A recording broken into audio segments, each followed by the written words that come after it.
Bem-vindos ao novo módulo Sistema Articular. Articular ou articulação também é conhecido como juntura.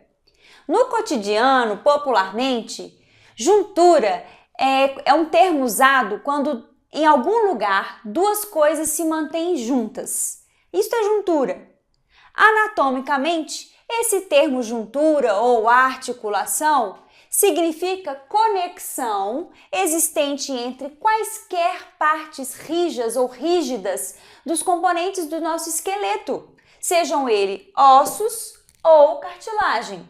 Então, esta união entre essas peças rígidas do nosso esqueleto é conhecida como juntura. Juntura é um termo originado do latim que significa conexão entre as partes rígidas.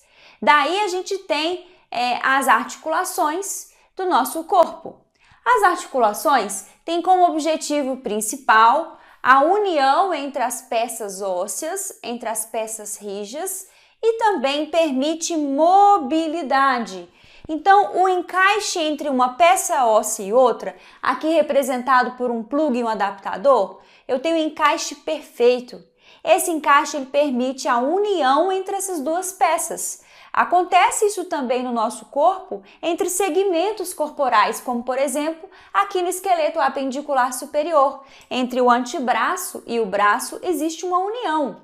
Essa união, dependendo de qual região a gente está estudando, essa união ela vai priorizar a estabilidade ou vai priorizar a mobilidade.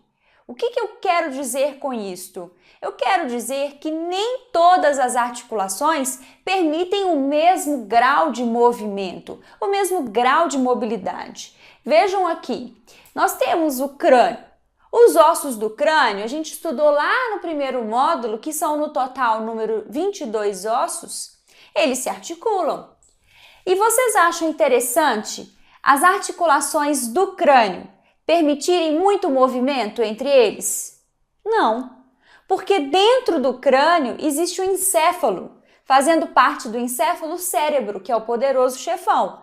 Então, não é interessante ter grandes mobilidades entre os ossos do crânio, porque aqui a minha prioridade é estabilidade, proteção de tecido nervoso.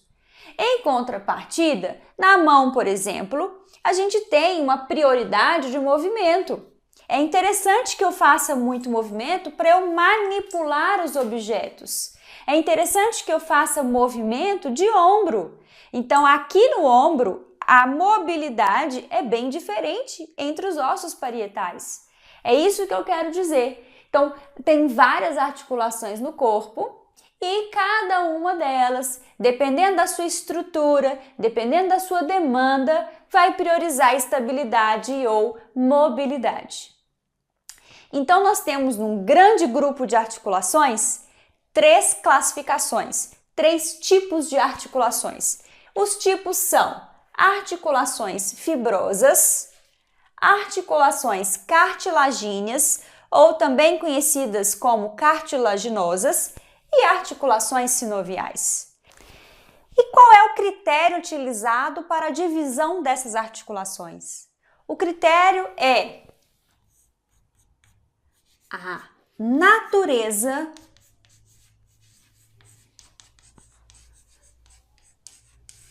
do elemento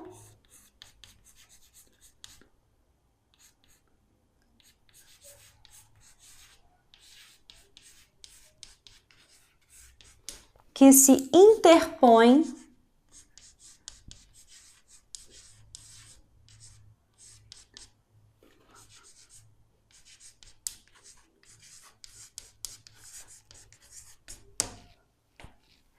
é a natureza do elemento que se interpõe às peças.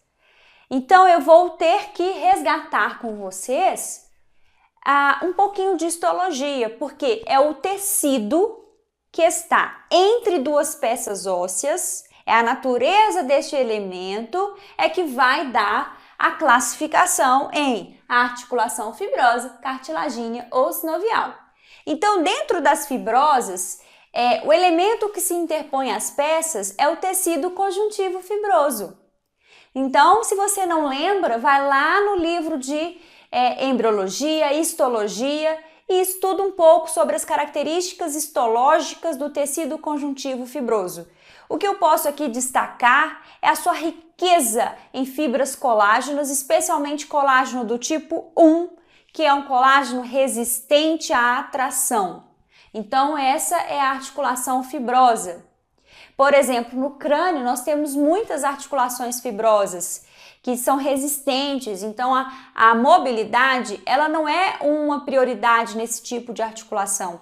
Agora, a estabilidade sim é uma prioridade. O outro grande grupo é de articulações cartilagíneas. A natureza do elemento que se interpõe às peças é tecido cartilaginoso. E aí vocês vão ver comigo detalhes de subclassificação das cartilagíneas. Então, quando entre dois ossos ou duas peças rígidas do esqueleto, nós temos tecido cartilaginoso, a gente vai classificar como articulação cartilagínea. E o terceiro e último grupo são as articulações sinoviais. As articulações sinoviais são aquelas que apresentam o elemento líquido entre duas peças rígidas. Então, a gente tem o líquido sinovial como o meio de união entre essas duas peças. Esse último grande grupo sinovial tem como prioridade o movimento. Então, as articulações que apresentam muita mobilidade, por exemplo, cotovelo, vocês acham que tem boa amplitude de movimento? Sim ou não? Sim. Então, aqui é uma articulação sinovial, punho, dedos, a ATM, que é a articulação temporomandibular. Então, em geral, articulações que apresentam grande mobilidade, elas são sinoviais.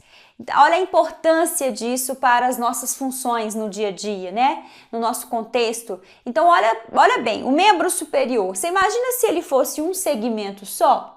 Se fosse um segmento só, como que faríamos o movimento de cotovelo? Aliás, nem teríamos cotovelo. Então, ficaríamos muito limitados se não houvesse essas articulações dentro dos segmentos corporais. Agora, vocês vão comigo estudar detalhes de cada um desses três grupos. Vamos embora!